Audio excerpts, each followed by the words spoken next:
Hi everyone! Welcome to my YouTube channel! So ngayon, napaka-excited ko ngayong araw dito sa Truckee, California. Dito tayo sa Truckee, California. At ito ang first time kong gagawin dito. Mag-fishing.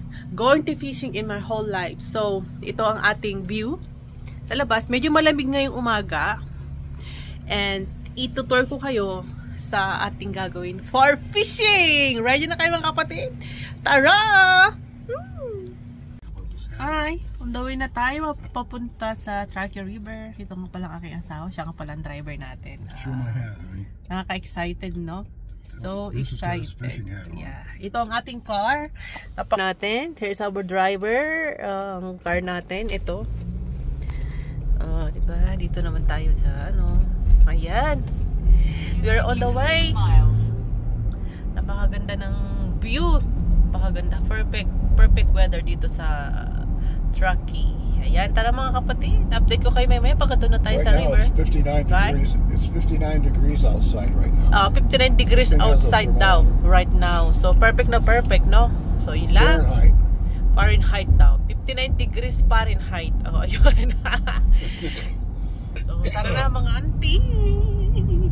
Excited. Hi, andito na tayo sa Truckee River. So actually, hintayin muna natin yung anak ni Habi tsaka yung apo niya. Tsaka doon tayo mag-fishing. So excited ang auntie nyo. Diba? Ito, dito siya. Pakita ko sa inyo, no? And, wow. Napakaganda dito sa Truckee, California. Ayun naman si Habi na nakikipag-chismisan. So ito naman doon. Well, luckily, kahit papano, meron silang CR dito. Alam nyo man ako, ihi ako ng ihi. Ang ganda ng mga trees. Mag-i-enjoy ka talaga dito. Ano? Super, no? Ang ganda dito sa California. Promise, sa Truckee. So, yung mag-update ako sa mamaya konti. Hintayin lang natin yung anak ni Habi. Tsaka yung apo niya bago tayo mag-fishing. Let's go! Excited ang auntie niyo! Hi! Mga kapatid. Ito yung ano natin. Susuot natin. Ano, how can I call this? Waders. Huh? You're putting your waders on now. Waders on daw. So you can walk out into the river where the fish are and get them. Do it here though. Always stepping on the ground with. Now look at that. He's fixed it up so you don't even have to step on the ground. So tight.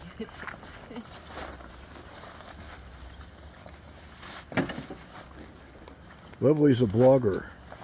Yeah. So you might get a lot of business out of this. She's got like 1.4 million followers.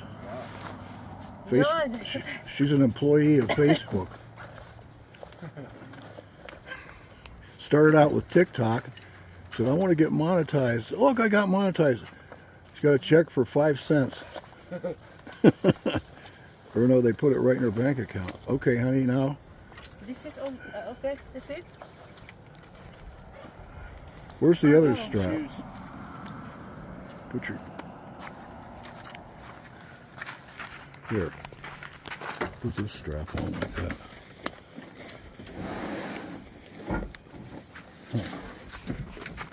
Only this, right? No, I mistake. Wait. Yep. Here. Oh, like that. Okay. Now you can tighten those up a little bit. Oh. Yeah, like that.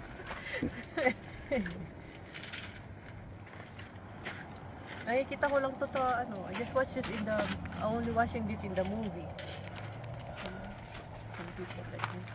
Wow, there's the rods. Brian's getting the rods out.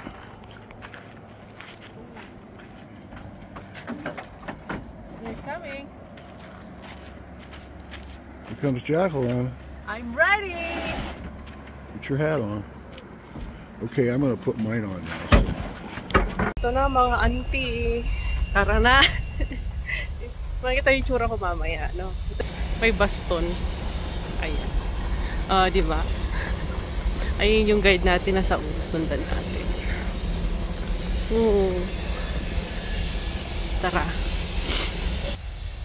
Kaka-excited, no? Andyan pala sa likod yung apo ni Habi. Ayun. Tara, mga auntie. Pakita ko sa inyo kung saan tayo Nagpi-fishing! A little bit. Lot or little? Or? I used to fly fish a fair amount. I went on the trout extravaganza over there. I'm still gonna kind of give it to you for just the I basics. thought you catch it. So, numero uno, not a fish.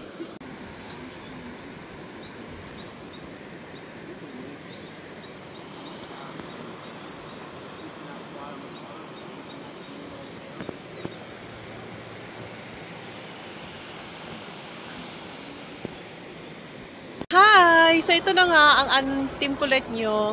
Nag-fishing na tayo. Oh! Taray! Ang ganda. Di tayo naman si Abby. Siyempre, magkakahiwalay nga pala kami para hindi kami magkakaano yan. Pakita ko sa inyo ha, mga auntie ha. Ayan. Say hi, Daddy! Ayan si Abby. Nag-fishing siya doon. Ako naman, ay dito. Ganda! Dito natin kung may makukuha tayong fish, no? Ang enjoy. Oh, diba? First time fishing in my whole life. Pero dito rin dito tayo sa Truckee, California na first time natin. Ayan, sige. Tika lang guys, napapicture mo tayo kay Habi.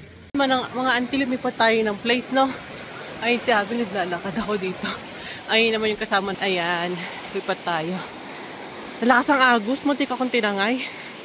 Okay. Hi! So ito na nga, ang ganyan ako ni Habi. Nag-fishing. Ako naman ito. Say there's my grandson. Oo, grandson ni Habi at niya. Ito tayo. What about your dog? Is that your dog? Yung aso ng ano natin. Taga-surf, sa atin, nagtutour. Super easy, super enjoy naman. So, I yun have to lang. pan around a little bit. Diba? Ang ganda ng lugar. Ang ganda ng view, yung place. Diba?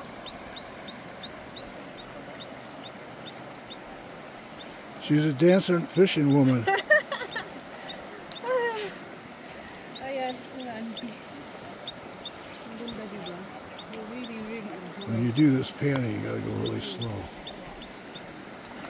Hi, Daddy! Remember, when you get a fish on, you bring it in really slow. Sayang yung isda kanina. Kala ko may isda. You don't jerk it in. Ayan, sige. Tara, You fishing! think you really had a fish? Yeah, that's fish. Huh? Yes. Ayan nga pala mga auntie, si Habitat, oh. Sayang isda na sana yung kanina. May isda na kanina kaso hindi natuloy. Pero tayo napagod na ako kaya gusto ko na magpahinga. Hindi na kaya ng powers ko. Ang bigat nung ano. Ang bigat ng sapatos natin. Ngayon ko lang kasi ngayon lang kasi ako nagsuot ng ganito. Grabe, napakabigat niya. Si Habi, nag-fishing. Ayun naman yung apo ni Habi. Andun sila. Tinuturo. Nakakuha siya ng isda. Kami wala. Pero alam niyo guys, yung mga isda dito, hindi mo pala pwedeng kainin.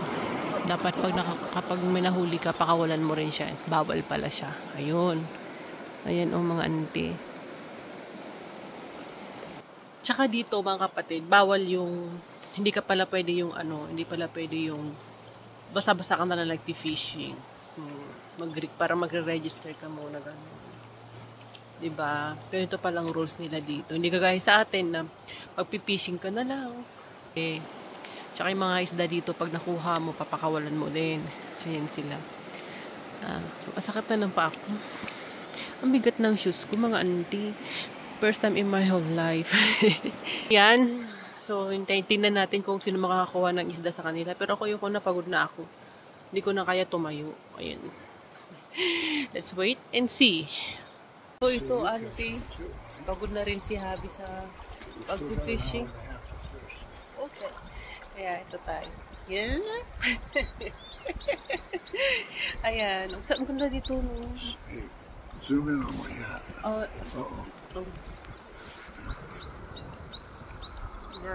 There's a fish. Lang magawa, no? Ganito lang kami. Ito yung, apo ni Habi pala. Ayan yung naka-tour guide namin. Tinuturo niya kami kung paano mag-catch ng fish. Ayan. Sana makakuha siya ng isda kasi gusto kong kuha na ng videos bago tayo umalis. Ayan. Ito tayo. Diba? Ang ganda. Pakita ko sa TV, no? Wow, so amazing. Want to go to Burger Me for lunch? Sure. Ayan. Wala tayong nakuhang isda mga auntie. Napagod na ako sa try to catch a fish pero wala man lang akong nahuling isda. So ngayon ito ang itsura natin. Paano naman kasi ang bigat ng sapatos. Ngayon lang kasi ako nakapagsuot ng ganitong sapatos. Ang hirap ilakad. Parang nasa 10 kilo yata yung sapatos na suot ko. Ayan, tuloy hirap tayo maglakad. Nakakapagod. Wala pa tayong nakuhang isda.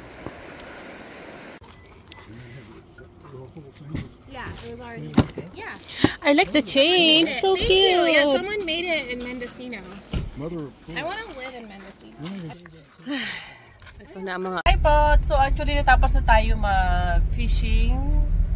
Grabe 8 to 12 tayo. So 4 na oras tayo nag-fishing. So yun. Akala ko pupunta ako dito sa US pero mukhang mangingitim tayo ng gusto. So kasi mainit siya. Pero I like the weather. So yun na lang muna ang ating gagawin, no auntie? Mag-drive muna si Habit, magiging ayan. Headed to go home. Tara.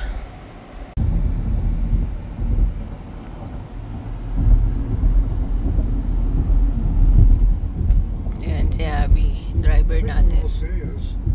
Good driver. Ang ganda ng lugar, ang ganda ng place mga auntie ko. Ay, enjoy mo yung lugar dito sa Amerika. Ang ganda.